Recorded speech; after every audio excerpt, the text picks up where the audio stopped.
He pressed the elevator button expecting to go home. But when the doors opened, the world outside was 1993. The people, the cars, even the air felt different. At first, he thought it was a prank, until he met a little girl who called him by his name before he was even born. Turn off the lights and step carefully into the world of shadows, mysteries, and forgotten legends. But before the story begins, subscribe, leave a like, and join the Whitebeard Stories journey. Now, let the story begin. Marcus Hale hated silence. That was why he always worked late. The noise of keyboards, distant traffic, and humming office lights helped him forget the emptiness waiting inside his apartment. One rainy night, Marcus stayed at the office longer than usual. By the time he finished, the building was nearly empty. Only one elevator was still working, the old elevator, the one nobody liked using. Its metal doors were scratched. The lights inside flickered constantly, and it smelled like dust and burnt wires. Marcus pressed the button. The doors slowly opened. Inside, the elevator looked older than he remembered. The floor indicator above the door glowed strangely. B2. Marcus frowned. There was no basement 2 in the building. He pressed 1. The doors closed. The elevator descended instead of going down. The lights blinked violently. Then, ding! The doors opened. Marcus stepped out and froze. The lobby was completely different. The modern reception desk was gone. The walls were painted dark green. People wearing old-fashioned suits walked around carrying newspapers. Outside the glass doors, yellow taxis moved through the rain. Not electric cars, real taxis. Marcus slowly approached a newspaper stand near the entrance. October 14th, 1993. His hands trembled. This can't be real. A woman behind the desk looked at him strangely. "Sir, are you all right?" Marcus ran back into the elevator. The doors closed. He pressed random buttons desperately. Again the lights flickered. Again the elevator moved. Ding! This time the lobby looked newer, cleaner, brighter. A large television displayed news headlines.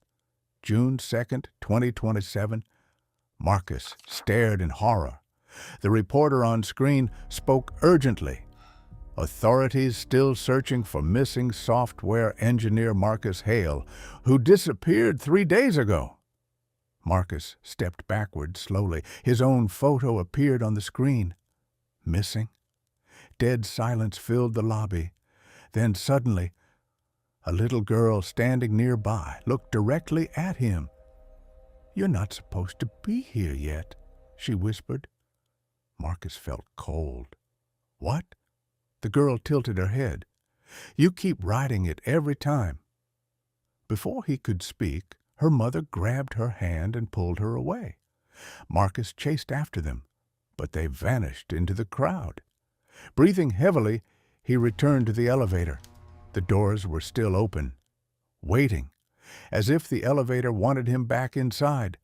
He entered cautiously. This time, he noticed something carved into the metal wall.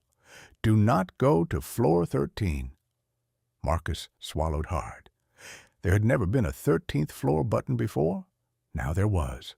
Small, black, hidden beneath the others. He stared at it for several seconds, then pressed it. The elevator instantly shut down.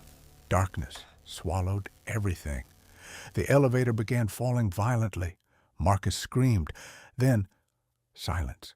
The doors opened slowly. The hallway outside was destroyed. Dust floated through the air. The ceiling had collapsed in places. Emergency lights flashed red.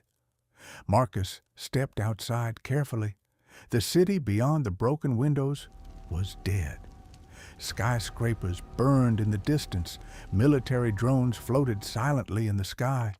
Bodies covered the streets below. On one wall, written in massive black letters, "Year 2049, evacuation failed." Marcus backed away in horror. Then he heard footsteps. Someone emerged from the shadows. An older man, thin, gray-haired, terrified eyes. Marcus froze. The man froze too, because they had the same face.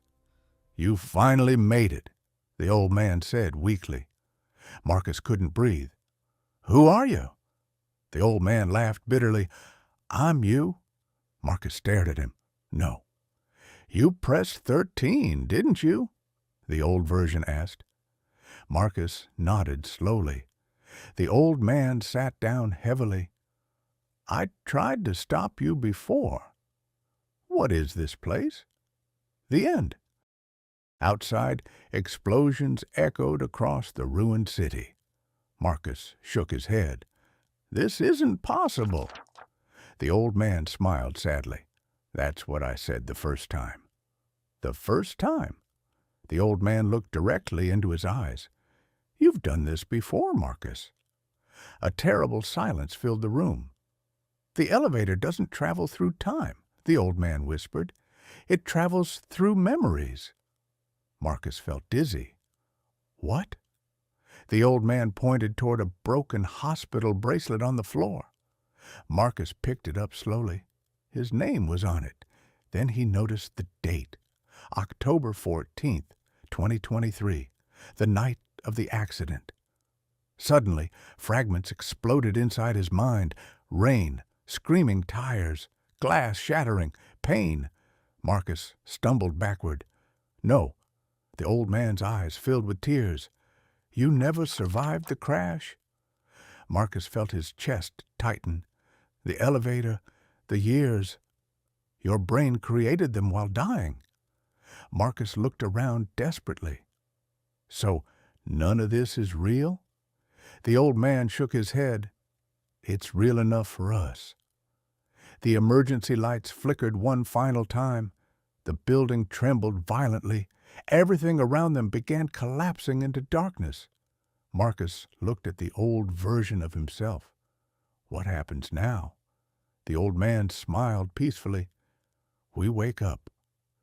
The elevator doors opened one last time behind them. Bright white light flooded the hallway. Marcus slowly stepped inside. The doors closed gently. Ding! Marcus opened his eyes. Hospital lights, doctors shouting, machines beeping loudly. "He's awake!" Marcus gasped for air. A nurse smiled with tears in her eyes. "You were unconscious for 2 minutes after the accident." Marcus looked toward the hospital hallway. At the far end, a little girl stood watching him silently. The same girl from the elevator. She smiled. Marcus took a deep breath as the little girl disappeared into the darkness. His heart pounded violently. The elevator, the years, the ruined future, the old man with his face. None of it felt like a dream anymore. The hospital lights flickered softly above him, while the sound of the machines echoed through the room. Marcus stared silently toward the empty hallway. And Marcus returned to life once again, remembering those mysterious events that should have never existed. Every story leaves a mark, but some marks never fade. If you enjoyed tonight's story, subscribe, leave a like, and return for the next tale hidden in the shadows. Until next time, keep the lantern lit